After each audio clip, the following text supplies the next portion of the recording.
নমস্কার বন্ধুরা, Tiyasha food house চ্যানেলে নতুন একটা রেসিপিতে সকল বন্ধুদের স্বাগত। আজকে আমি আবারও একটি নতুন রেসিপি নিয়ে আপনাদের সামনে চলে এসেছি। আর আজকে আমি তৈরি করে দেখাবো সুজি আর কাঁচা ডিম দিয়ে দারুণ স্বাদের একটি রেসিপি, যেটা সকালের জলখাবারের জন্য অথবা টিফিনের জন্য দুর্দান্ত একটি রেসিপি। বাচ্চাদের কিন্তু এই রেসিপিটা অনেক বেশি ভালো লাগে যদি আপনারা বাড়িতে তৈরি করে থাকেন। তাই আপনাদের কাছে অনুরোধ, আপনারা ভিডিওটি স্কিপ না করে পুরো ভিডিওটি দেখতে থাকুন। এছাড়া আশা করছি আজকের ভিডিওটি আপনাদের দেখার পরে অনেক বেশি ভালো লাগবে, তাই পুরো ভিডিওটি দেখতে থাকুন। প্রথমে আমি একটি মিক্সিং জারের বাটি নিয়েছি, আর এই বাটির মধ্যে প্রথমে দিয়ে দেব 1 বাটি সুজি, আর এর মাপ আছে 150 গ্রাম। আপনারা চাইলে সুজির পরিমাণটা বেশি করেও দিতে পারেন। তারপরে আমি ওই বাটি মেপেই 1 বাটি জল দিলাম। এবারে মিক্সচার মেশিনে খুব ভালো করে পেস্ট করে নেব। পেস্ট করা হয়ে গেছে। এর ঘনত্বটা এরকম হবে, একটু পাতলা করেই পেস্ট করে নিতে হবে। এবারে আমি এটাকে একটা সাইড করে রেখে দিচ্ছি। তারপরে আমি একটা মিক্সিং বোল বাটি নিলাম। এই বোলের মধ্যে পেস্ট করা সুজি ঢেলে দিলাম, আর মিক্সিং জারের বাটিটা ধুয়ে কিছুটা জল দিলাম এর মধ্যে। তবে এর ঘনত্বটা পাতলা করেই নিতে হবে। এখন আমি এর মধ্যে ডিম দেব। আমি এখানে একটা ডিম দিলাম, আপনারা চাইলে একটার পরিবর্তে দুটোও দিতে পারেন। তারপরে আমি এর মধ্যে দেব কুচনো পেঁয়াজ। এখন দিচ্ছি ঝালের জন্য লঙ্কা। আমি এখানে 2টো লঙ্কা দিলাম। তারপর দিয়ে দিচ্ছি স্বাদ মতো নুন। এখন দিচ্ছি সামান্য একটু চিনি। চিনি দিলে টেস্টের ব্যালেন্সটা ঠিকঠাক থাকে আর খেতেও খুবই ভালো লাগে, সেই জন্য সামান্য একটু আমি চিনি দিলাম। এখন সব কিছুকে একসাথে খুব ভালো করে মিশিয়ে নেব, তবে একটু ভালো করে ফেটাতেও হবে।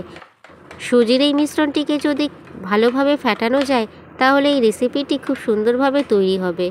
আর বন্ধুরা, এখনও যারা আমার চ্যানেলটিকে সাবস্ক্রাইব করেননি তারা চ্যানেলটিকে সাবস্ক্রাইব করে পাশে থাকা বেল অপশনে ক্লিক করে দেবেন। তাতে পরবর্তী সমস্ত রান্নার ভিডিওর আপডেট আপনার ফোনে প্রথমেই পৌঁছে যাবে। এছাড়া ভিডিওটি যারা ফেসবুক থেকে দেখছেন তারা তিয়াশা ফুড হাউস চ্যানেলটিকেও ফলো করে দিয়ে আমার পাশে থেকে নতুন বন্ধু হয়ে যাবেন। আর ঠিক আমি 2 থেকে 3 মিনিট ধরে খুব ভালো করে ফেটিয়ে নিচ্ছি। এরকমভাবে ফেটিয়ে নিতে হবে, তাহলে ফেটানোটা খুব ভালো হবে। আর ঘনত্বটা ঠিক এরকম পাতলা রাখতে হবে। ফেটানো মোটামুটি হয়ে গেছে। এরপরে আমি এটাকে পরের স্টেপে নিয়ে যাচ্ছি। ওভেনে একটা তাওয়া বসিয়েছি। তাওয়াটা যখন হালকা গরম হবে তখন এর মধ্যে আমি 1/2 চামচের মতন তেল দিলাম, আর তেল তাওয়ার চারিদিকে ছড়িয়ে দিতে হবে। আর তেল যখন খুব ভালোভাবে গরম হয়ে আসবে তখনই আমি এর মধ্যে 1 কাপ মিশ্রণ ঢেলে দিলাম। আর এই সময় গ্যাসের ফ্লেমটাকে মিডিয়ামে রেখে দিতে হবে, তাহলে ভাজাটা ঠিকঠাক মতন হয়ে আসবে। এবারে আমি চারিদিক থেকে একটু উঠিয়ে দিচ্ছি, তাহলে উল্টাতে সুবিধা হবে আর ভেঙেও যাবে না উল্টানোর সময়।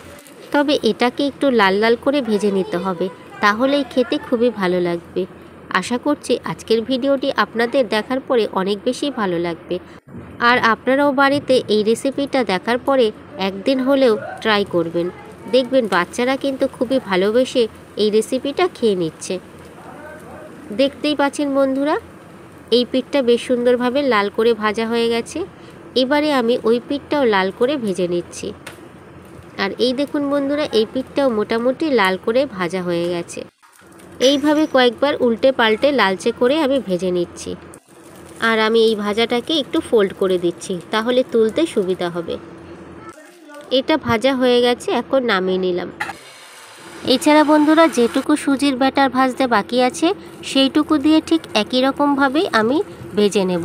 এরকম উল্টে পাল্টে লালচে লালচে করে ভেজে নেব। আর দেখতেই পেলেন কিভাবে আমি সবগুলো ভেজে নিচ্ছি। এইভাবেই ভেজে নিতে হবে। এটাও ভাজা হয়ে গেছে, আর এখন নামিয়ে নিচ্ছি। তাহলে বন্ধুরা, আজকের রেসিপিটি আশা করছি আপনাদের খুবই ভালো লেগেছে। আর রেসিপিটি যদি ভালো লেগে থাকে লাইক কমেন্ট অবশ্যই করবেন, আর বন্ধুদের সাথে রেসিপিটি শেয়ারও করে দেবেন। আর বন্ধুরা, আপনারা দেখে নিন যে রেসিপিটি কতটা নরম তুলতুলে হয়েছে। এগুলো তরকারি দিয়েও খেতে খুবই ভালো লাগবে, এছাড়া শুধুও খুবই ভালো লাগবে খেতে।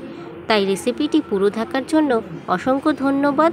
আর আপনারা অবশ্যই ভালো থাকবেন, সুস্থ থাকবেন।